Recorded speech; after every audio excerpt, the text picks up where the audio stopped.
think a question gets asked a lot of times when cow-calf producers and other folks in the production chain look at the National Beef Quality Audit and they say, so what does this mean to me? What am I supposed to do about this? I think there's a real important fundamental reason why we all have an involvement and an engagement in doing better as an industry.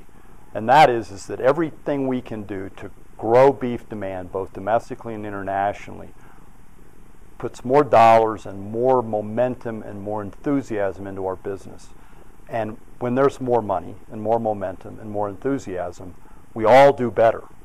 And the reality is we know that many of the things that we do at the production level have an impact on eating satisfaction, have an impact on product integrity, and certainly have an impact on the kind of story we can tell about the beef production business.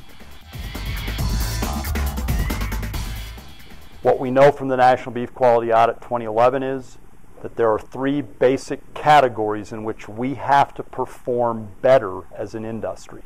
We must relentlessly and with complete enthusiasm and passion pursue these 3 things. We have to improve eating satisfaction. That is the core value of our product.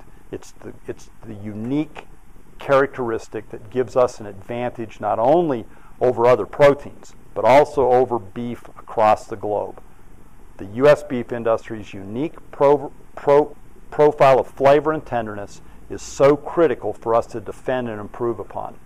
The second thing that we're finding out that's really important is that product integrity, those things that impact the product beyond its physical attributes such as color, marbling, yield, etc.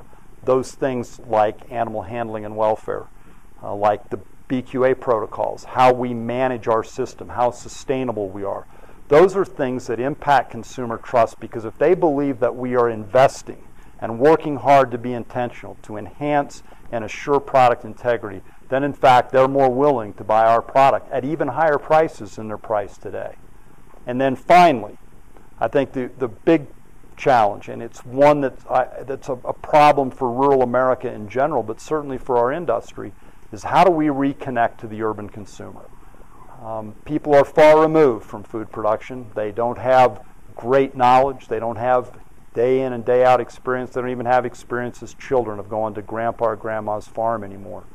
And so we have to tell that story, and we have to tell it in a very straightforward, very thoughtful, very intentional way. I think there's a lot of tendency in our society today to take a story and to spin it, to tell it in half-truths or half-parts, or to only tell a piece of it. I think we've got such a great story that it's epic in proportion. It's so epic that we should tell it all, and we should tell it courageously and with conviction. If we do that, consumer demand will grow, and there will be more opportunities for young people to come back to rural America and to inherit America's beef cattle, farms, and ranches.